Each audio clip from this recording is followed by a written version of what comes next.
Monsieur le député Johnson, à vous la parole. Oui, Monsieur le Président. Alors, comme mentionné, c'est pour l'adoption de principe du projet de loi 22.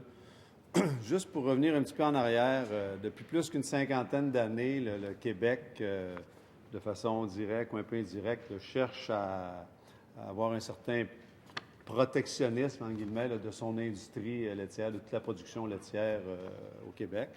Et puis, en 1995, on a accepté de devenir participant dans l'accord de commerce intérieur du Canada. Puis, comme le ministre de l'Économie le mentionnait, de 1995 à 2009, c'est un accord qui était reconnu comme n'ayant pas vraiment beaucoup de dents, à savoir que si on se conformait plus ou moins à l'accord, quels étaient les recours, mettons, des autres partenaires de l'accord. Par contre, en 2009, suite à des négociations, le Québec a accepté de signer des modifications à cet accord-là. Puis, à l'époque, en 2009, les producteurs laitiers du Québec s'étaient opposés avec véhémence au fait que le gouvernement signe un tel accord.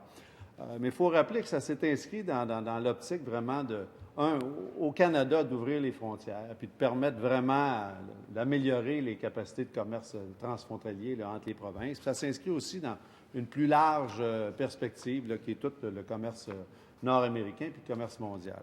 Mais c'est entendu qu'en 2009, en signant ça, bien, il était possible que le gouvernement du Québec reçoive à un moment donné un avis à l'effet qu'un partenaire de la Fédération allait contester certaines dispositions de notre loi sur les produits alimentaires. Et puis, cette contestation-là est arrivée en 2012, au printemps 2012. Et principalement, la contestation visait 3 articles qui visaient à interdire la fabrication ou la vente de succédanés, un autre article de désigner par règlement des succédanés qui pouvaient être produits ou offerts à la vente. Puis un troisième, bien, c'est dans le cas où on le permettait par règlement, bien, on s'autorisait à s'assurer d'une différenciation des produits via l'étiquetage. Hein, c'est les articles 7.1, 7.2 pour ce qui est de la fabrication et de la vente des produits. Et c'est l'article 4.1 pour ce qui touche la notion d'étiquetage. Alors, quand la position du Québec a été mise à défi par la Saskatchewan et d'autres partenaires de l'Ouest, il y a eu la formation du comité spécial et puis rapidement, dans son mémoire soumis à l'automne, le Québec a d'emblée confirmé qu'il allait abroger les dispositions 7.1, 7.2 de la loi qui venaient restreindre la fabrication, production et le commerce de ces biens-là, de ces produits-là sur le territoire du Québec. Par contre, le Québec, dans ce même mémoire-là, a contesté, l'opportunité du plaignant, qui était la Saskatchewan, de lever le principe au niveau de l'étiquetage. Et il l'a contesté sur la base en disant que dans les consultations préliminaires, la Saskatchewan n'avait pas mentionné ce fait-là. Alors, ils ont fait une réclamation tardive à ce niveau-là.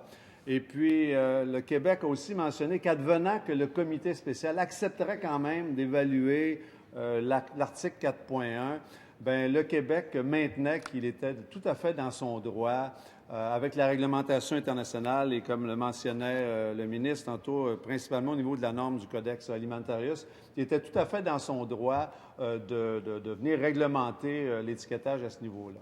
Alors, au printemps 2014, il y a eu le dépôt aussi à l'automne 2013 du projet de loi 56, qui était une copie conforme du projet de loi 22. Monsieur le Président, je pense que c'est vous qui, à l'époque, qui étiez le parrain de cette loi-là.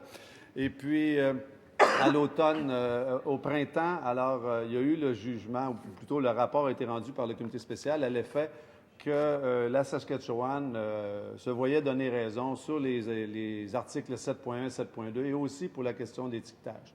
Alors, nous, conformément, le Québec, à notre position dans le mémoire qu'on avait déposé, le projet de loi 22, aujourd'hui, respecte l'engagement qu'on avait pris avant d'y être contraint, à savoir qu'on voyait que c'était correct d'abroger les articles 7.1, 7.2, mais en même temps, dans le mémoire, M. le Président, on spécifiait qu'on ne le faisait pas parce qu'on s'y voyait contraint. On pensait qu'on avait toujours les droits d'avoir ces articles-là. Par contre, on a jugé, dans le cadre des relations avec nos partenaires de l'accord de commerce intérieur, on a jugé opportun d'abroger ces 2 articles-là.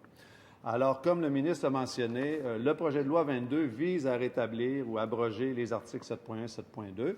Et pour ce qui en est de l'article 4.1, bien, le jugement va être rendu le 25 janvier 2015 et après ça, bien, on verra ce que le gouvernement décidera de faire par rapport à ce dossier-là. Alors, il va sans dire que de notre côté, là, on est favorable à l'adoption du principe du projet de loi 22. Merci, M. le Président. Alors, je vous remercie, M. le député Johnson, de votre intervention.